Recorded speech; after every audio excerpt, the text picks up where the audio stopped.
Welcome to Off Script with Dan Dwyer on Robin Hood Radio, featuring in-depth interviews with guests from the world of theater and allied arts. Underwriting support from Johnny Cake Books in Salisbury, Connecticut, whose collection of rare, collectible, and out-of-print books is housed in a 19th century cottage in one of the most old-fashioned small towns in New England. And now, here's the host of Off Script, Dan Dwyer. Thanks, Marshall. On today's program, we're taking a trip into the world of interior design. My guest today is Matthew Patrick Smyth, one of the country's most successful interior designers whose new book, Through a Designer's Eye, explores visually what informs his work. The book's not another designer coffee table book.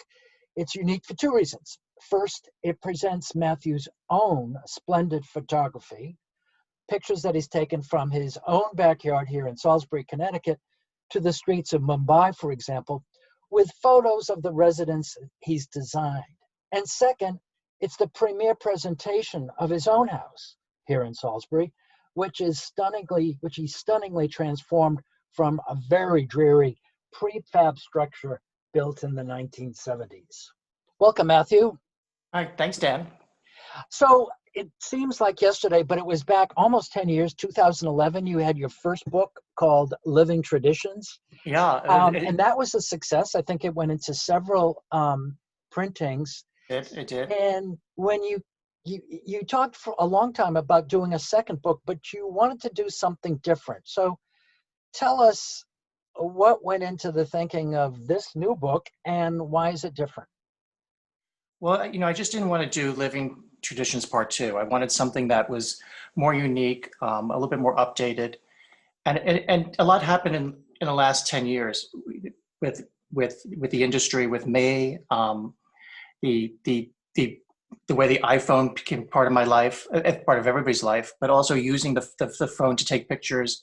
It brought me back to photography, which I had put on the back burner for 25, 30 years. So I wanted something that reflected my new interests, and as well as just the way I've evolved as a person and as a designer. Now, you mentioned you take your pictures with the iPhone, and I know that you've got a huge Instagram following, not only for your design work, but also for these photographs.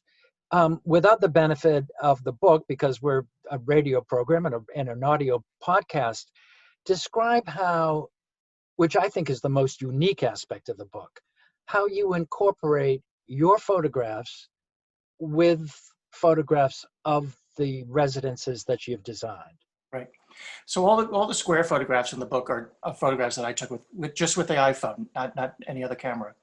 The actual interiors were shot by three very accomplished and famous interior photographers who do that much better than I can. But so much of what we look at as a designer is subconscious, and so I really wanted to show how, things. You don't automatically have to directly respond to something and have it turn up as an end result, but it builds up in your mind. It's how you build a vocabulary as a designer. It's the way an actor would build up characters over the years. It's the way a writer would come up with situations and experiences to write about later. And the same thing is with a designer. You go out and you see things. It's so important to get out there, and it doesn't have to be focused. It could be just walking the streets and just taking in colors and atmosphere and different lifestyles. And that's why I've always encouraged young designers to get out there and travel. Just don't take for granted that you know what things look like. Just get out there and just walk the streets. Just take it all in. Can you give somebody, and this will be evident as soon as anybody, even randomly, just picks any page out of your book, but can you describe, for an example, if we were to open up your book, on the left, let's say, there are 4 little square pictures of pictures that you took in your travels, and on the right side, there's a picture of a residence. Just give us an example at random about how those pictures inform the picture on the opposite side of the page. Well, it's usually the pictures that are selected to go with the interiors are probably things that could have influenced me in the past. Like the pictures could have been taken years ago, but a sense of color, a sense of proportion, a shape, probably, everything adds up. So these pictures were selected that don't necessarily have a direct reference to the picture opposite, but could be a subconscious reference to it that I've that I've just put on the back of my head over the years, and it surfaces later. In terms of composition, texture, light, But color, composition, yes, all of it. exactly. I'm going to recall something that you said. We were at a dinner party some years ago, and there was another colleague or several people involved in your business, interior design, at the table, and you were talking casually about what it really is. And to sum it up, you, off the top of your head, said, well, design is really theater. Yeah. Well, and I know you and I share this incredible passion for theater too, and we go a lot. But to the person to whom that might strike as an odd notion, explain why what you do is in many ways theater. well, it's about dealing with everything that a set designer would deal with, or a storyteller would deal with. It's about scale. It's about telling a story. It's about adding some excitement to an interior. I remember at a dinner party that there was a designer there that I had interviewed for a position in my firm years before that. I remember we were all talking about theater. It may have been even the same dinner party. And he said, I don't get it. I never got that gene. I don't really like the theater. I don't really like movies. And I just thought to myself, he was a very competent designer. It was all technically perfect, but there was something missing. There was a certain flair. There was a certain energy that wasn't there. And as soon as he said that, I thought that's what was wrong with why I didn't hire him. It was just, I could tell right away that was wrong with the photographs I looked at. He was just missing a sense of drama, which I think you just have, and we're talking about drama that could be scaled up and down as necessary in interior. It doesn't have to be in your face all the time. It could be very subtle. It could be a corner of a room. It could be a coffee table that has a little bit of style to it. It doesn't, you can turn up the volume with it or turn it down, but you need to have a sense of, it's just as with anything, you just want something different and an edge to something. And so I think, so theater has always been part of my life, since I was a theater major in school. And as you know, both of us go, and out before COVID, I was out 4 nights a week at the theater. And, and I love seeing what other design, but the good thing about theater too, is it gives you a chance to see what other designers are thinking, to get into the brain of a set designer and to see how they would interpret a story. And often I go home and I think, okay, if I had that same script, would I do it the same? And I love to see a production that I could never think of, that I probably wouldn't have thought of, the way somebody presented it and came up with it. And it makes you think. It just moves the dialogue along in your brain, and it's it's education too. Yeah. In case you're just joining us, the program's off script. I'm your host, Dan Dwyer, and my guest today is Matthew Patrick Smyth, one of the country's leading designers and a resident here in Salisbury, Connecticut. And we're talking about his new book to be published September 15th, Through a Designer's Eye, a focus on interiors. Let's get back to you and your iPhone and picture taking and Instagram. You've got a huge following. First, identify how people can follow your photographs on Instagram, and tell us how you got into it and how you became so facile with it to render these really, really extraordinarily beautiful images and pictures. Thank you. Well, the Instagram page is just my name, Matthew Patrick Smyth, Smyth. And it stemmed back, I first was handed a camera in high school, a senior in high school, and I was on a yearbook committee, and months were going by and nothing was getting done. And I remember the vice principal said to me, "It looks like you're going to have to do the yearbook." Because I was the only one that showed any interest. And he gave me the school camera. He said, "Go out and shoot it." And I had no idea what he was talking. I didn't know what to do. I'd never held a camera before besides a little, Polaroid or something. But so I taught myself, and with my art teacher gave me a lot of advice and tips. And the school had a darkroom, which I didn't even know. So I taught myself to do darkroom. And I actually I photographed the whole, except for the senior class, the senior pictures, the portraits, I photographed the whole yearbook. And and then I just did a show. And so, it evolved, but I always knew that one of the things that was hanging in the back of my head was photography back then was a very expensive hobby and a very expensive major in school. And I'd gone to school as a theater major, switched to business. And then I decided, I still didn't know what to do. And photography would have been great, but I knew I couldn't afford it in the long run because I wasn't going to get more money from my parents to go to school. So for another major. And luckily, I just went to a dinner party, met somebody who was weaving carpets and blankets for a designer in New York, had been to that office that day and described what he saw in an interior design office. And that piqued my interest. I didn't know that was a career. I just grew up in upstate New York. That wasn't an option, interior design. And I started looking into it and did the research on the designer who they were talking about. And to make a long story short, I moved to New York. I got into FIT, and it was a portfolio review, which I didn't know I had to do. But so I came to New York from upstate with a portfolio of photographs I had taken for an interior design major interview. And when I walked in, I thought it was over because I saw kids walking in with scale models and mechanical drawings. I just thought, I'm just going to be on the bus back to Middletown. Nothing's going to happen here. And when they got to my portfolio, they started looking at it and they were running their fingers around it. And I remember they called me up and they said, is this your portfolio? And I said, yes. He goes, your portfolio is very weak, but we see something in these photographs and we're going to take a chance on you. And so my photographs got me into interior design. I mean, literally got me into school. And so I used my camera for quite a bit after that, but about 25 years ago, I just stopped. And then it was the iPhone. When the iPhone started happening, sort of the iPhone and Instagram came at the same time for me. And when I started looking at other designers' work on Instagram, I realized that pictures weren't very good they were taking. And I thought, if I'm going to post pictures, I want the pictures to be really good. And that's how it all started. I just started taking pictures. Very little of my website is devoted to interior design. It's mostly things I see. So I built up a reputation and a following based on street scenes and landscapes and things that interest me. And now it's incorporated in the book, which makes it so unique. I've never seen an interior design book like it before. Well, so, it's funny how it's come full circle now. It's from my interview to get into FIT.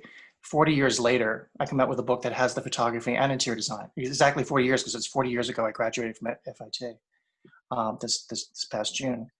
So, I really feel it's come full circle. And it's something I've always wanted to do, and I didn't really know how to do it. So it worked out well. I had lunch with my editor about a year and a half ago, and she said, we were just catching up, and she said, I think it's time for a book. And I said, I'll do a book, but I really want to have my photographs be part of this. And I don't want to shoot the interiors, but because that's a different art altogether.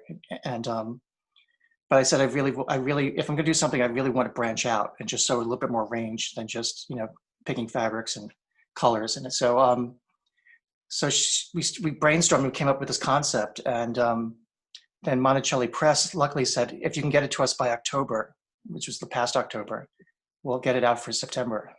And so last summer I jumped into it and just got it all done. I mean, I did every Thursday and Friday. I worked on the books. I shot projects last summer. Thank God it was last summer, not this summer. Because there was talk about letting it go another year. And I said, no, I really want to do it now. I really feel the timing's right.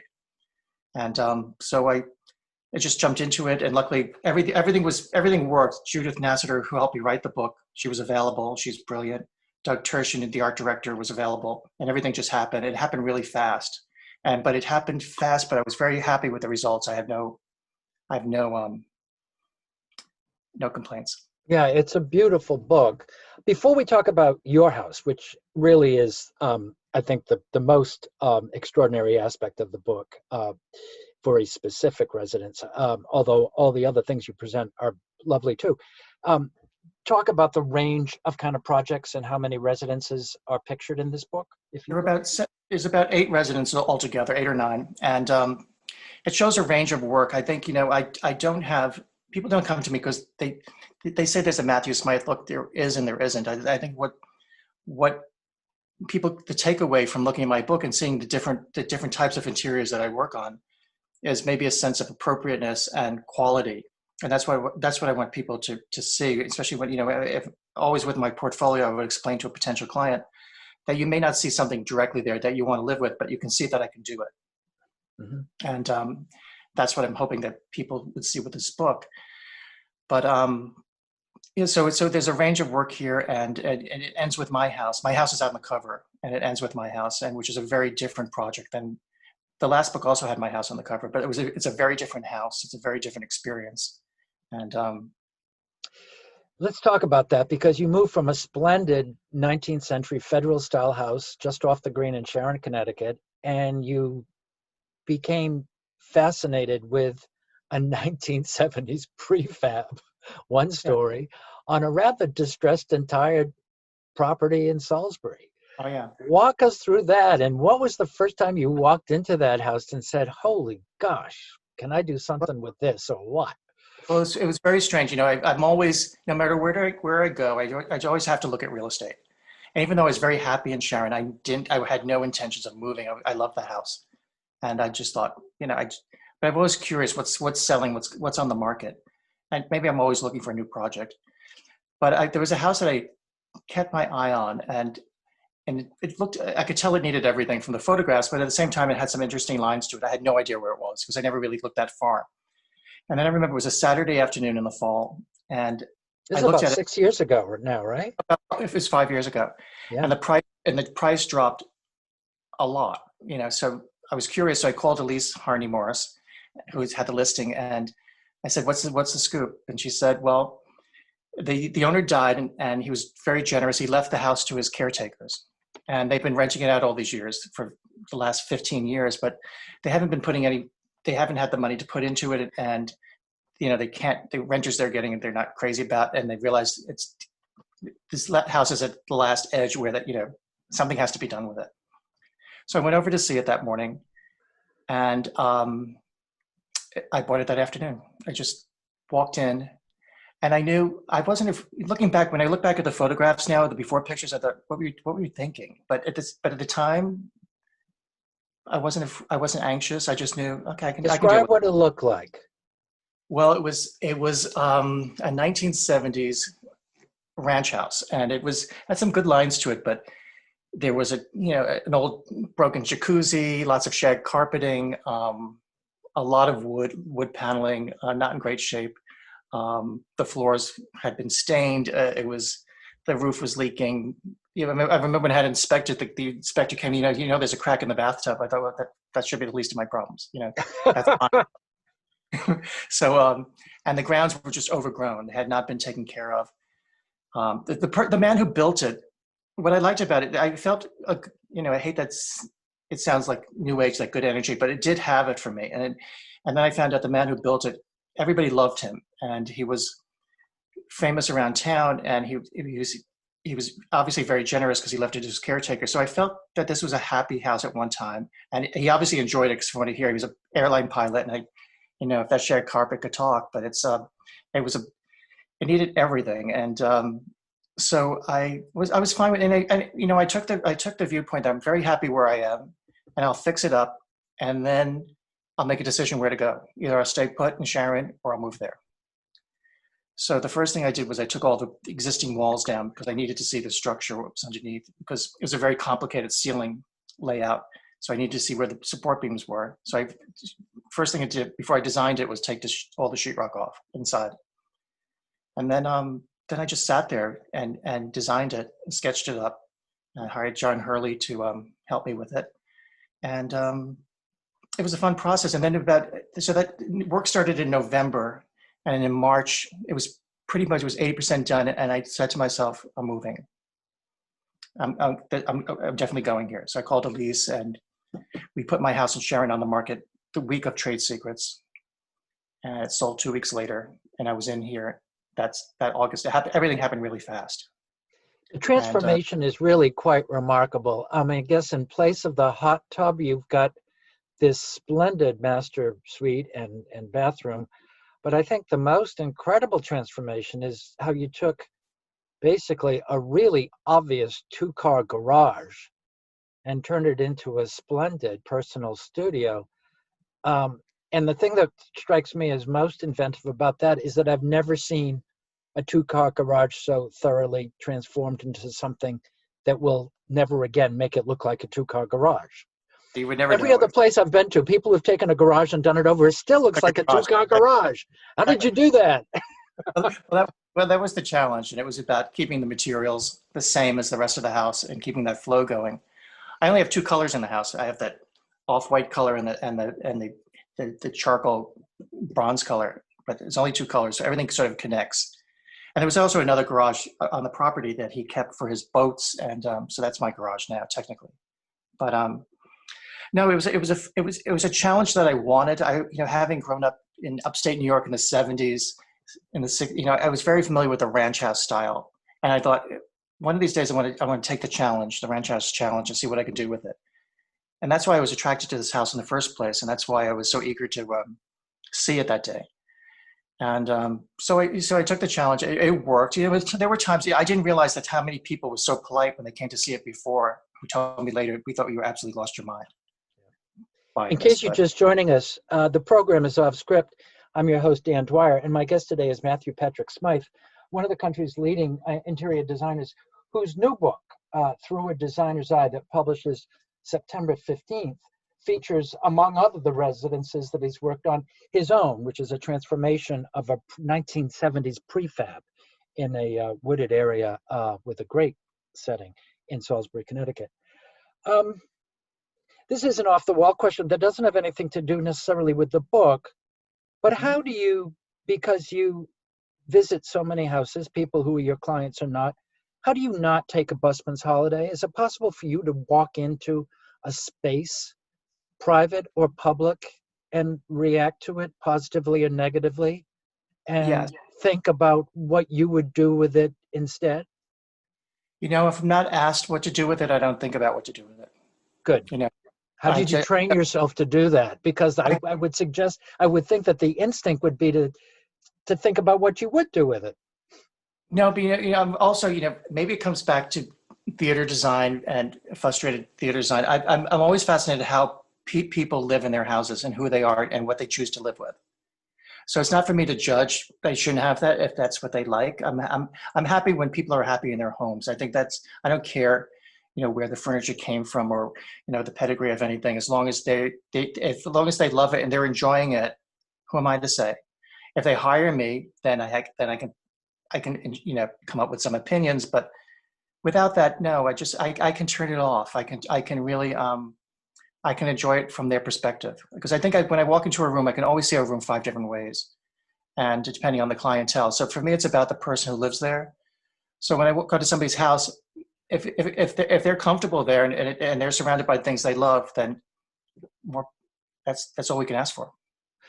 How do you navigate, though, the personalities of different clients? Not in terms of what their personality is like, but how do you navigate, let's say, for example, someone who's very prescriptive and tries to tell you exactly what they want, and then on the other end, someone who has no idea whatsoever of even what pleases them? Well, the person who doesn't know what they want usually does know what they don't want. Okay. I sometimes take it from that angle, and if I show them some things, it's easier for people to say I don't like that than it is to say I like that, because saying you like it is putting you on the line for something and you might not be sure you should like it. So I don't like to put anybody on the spot like that if somebody who's not quite sure. But I can easily, having done it for so long, if somebody just tells me what they don't like, I can start putting the pieces together from that. As far as somebody who wants to tell me what to do after, it doesn't happen a lot, but I have said to clients, I say it once, I say it twice, and the third time you're going to have whatever you want. So it's your call. Yeah. Use me or don't use me. But, I'm going to say it twice. And sometimes I can see their face like, okay, what number am I on? Yeah. But we talked about your very strong social media presence through your photography on Instagram and on your Instagram page. And I recall when you published your first book, now almost 10 years ago, you had a really, really vigorous national book signing tour that you embarked on. How are you going to market this book when people generally aren't flying around the country and people generally are not standing in line elbow to elbow to get authors' book signs in enclosed spaces in tidy little bookstores? Well, in February, I was totally booked up for the rest of the year.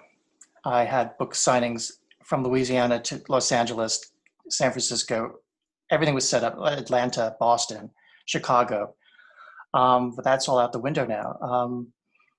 So the whole challenge is, luckily for me, my book is coming out now, as opposed to the books that came out in April, where everybody was caught off guard and nobody knew what to do. Everything was just canceled and nobody knew, it was hard to, and the offices were closed and nobody was working. But now everybody's back. There's a lot of more creative thinking. There's Zoom. I'm doing a lot of Zoom interviews. I've done a couple of live Instagram chats with Schumacher recently. I had an hour-long chat with them. But the main thing that happened since the last time my book came out, well, two things have happened. When my first book came out, not only did I have a lot of book signings going to, but we also had a lot of bookstores. And we don't have that now. So a lot of the stores I sent books in years ago don't even exist now. So that's changed the industry. And I think and then Instagram popped up. And Instagram, we'll see what the power of Instagram is. So far, so good. And it reaches so many more people than I could reach the first time around. Mm-hmm. So between that, I'm still doing, for Atlanta Design Center, I'm doing an interview and talking about the book at the end of the month. I'm doing something with Connecticut Cottages and Gardens at the end of the month also.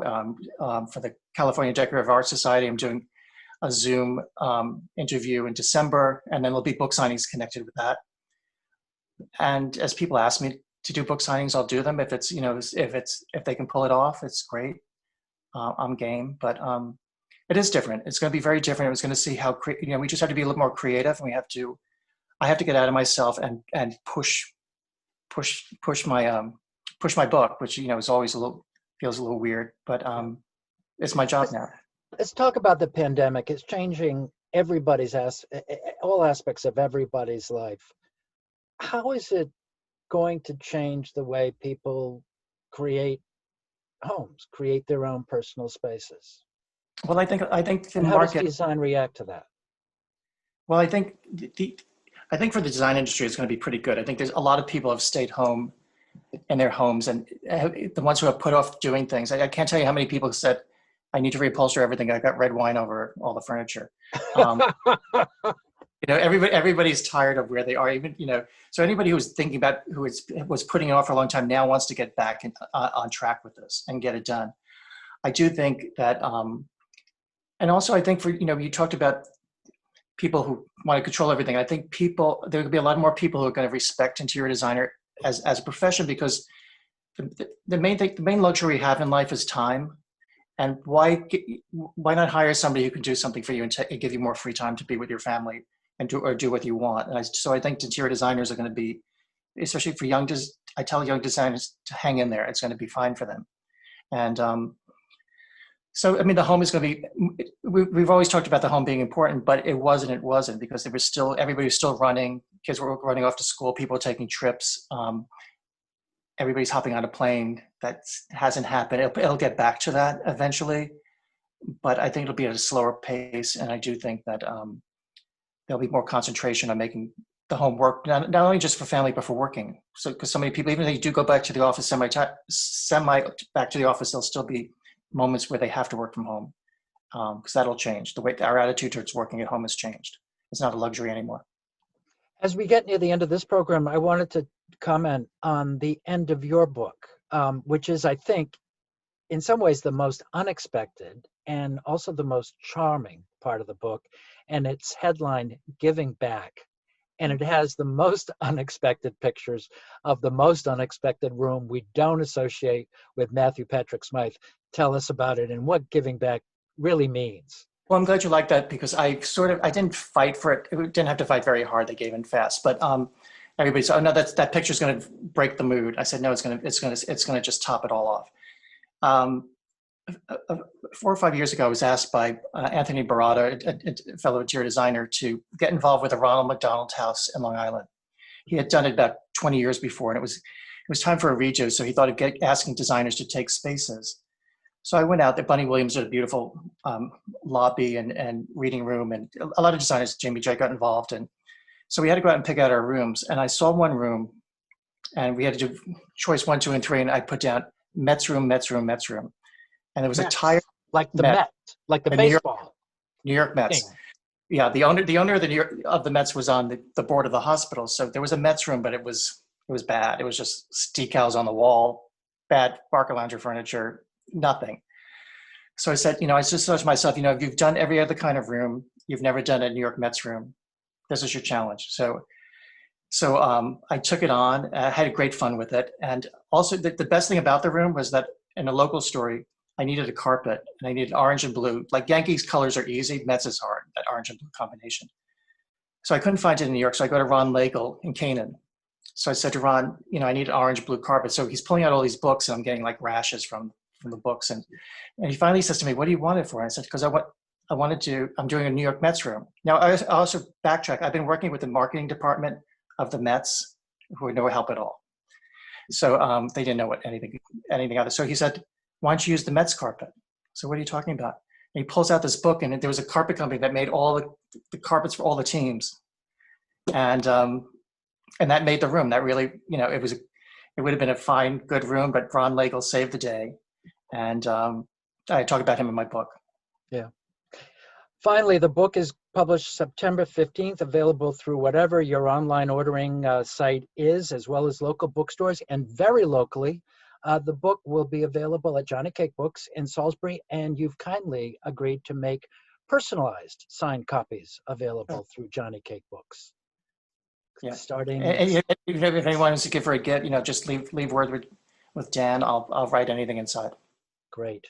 Matthew, congratulations on the book. It's really splendid.